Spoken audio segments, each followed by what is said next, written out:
Records त्या ठिकाणी बनतात आणि या सगळ्यांना साक्ष म्हणून तुम्ही उपस्थितच असतात. तर आपण ऑर्थोचंही घेतलं, लिव्हर की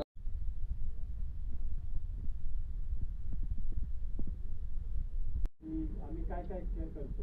मी जसं म्हटलं आता हे घरातलं हे बेसिकली मशीनमध्ये बोट कट झालेले होते, हे आले होते. आता हे असं आलं की असं वाटतं की आता नख येईल का, किंवा तुम्ही लोकल ठिकाणी गेले तर टाके टाकून त्याला सोडून देतात, ज्याच्यामुळे ते आयुष्यभर तिथे दुखत राहतं. त्याच्यावरती प्लास्टिक सर्जरी करून आम्ही फ्लॅप केला आणि हे नियर नॉर्मल असं दिसायला लागलं.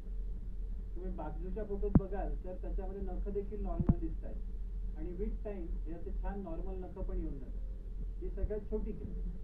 त्याच्या पुढचे जसं सर बोलत होते की स्नायू कट होतात. ही जी महिला होती ही कामगार होती, तिच्या हातावर ग्लास पडला, त्यांनी भाजी सांडली त्याच्या अंगावर. तर त्वरित आम्ही काही उशीर न करता अशोका मेडिकल हॉस्पिटलला आलो. इथं सरांनी ॲडमिट करून घेतलं. सरांचं नाव डॉक्टर प्रणित मानकरे सर. त्यांनी खूप चांगल्या प्रकारे ट्रीटमेंट केली. आम्हाला म्हणजे 24 तारखेला लगेच त्याची सर्जरी करून त्याला योग्य उपचार केला. 6 दिवसातच त्याची पूर्ण जखम पूर्णतः बरी झाली. आता फक्त त्या जखमेचा थोडासा डाग राहिलेला आहे. सरांनी फॉलोबॅकसाठी आज बोलवलं होतं. त्यांनी खूप चांगली ट्रीटमेंट केली, कारण आम्ही खूप घाबरलेलो होतो. म्हणजे खूप जास्त झालेलं, ते पूर्ण जळ आलेलं होतं. त्याला बघता बघता आमचे माझे अश्रू थांबवले नव्हते गेले. आम्ही लगेच त्याला रातोरात घेऊन आलो होतो. पण लगेच त्यांनी जे नर्स वगैरे होते त्यांनी तात्पुरतं केलं, पण लगेच दुसऱ्या दिवशी सर्जरी केली सरांनी. खूप चांगली ट्रीटमेंट केली.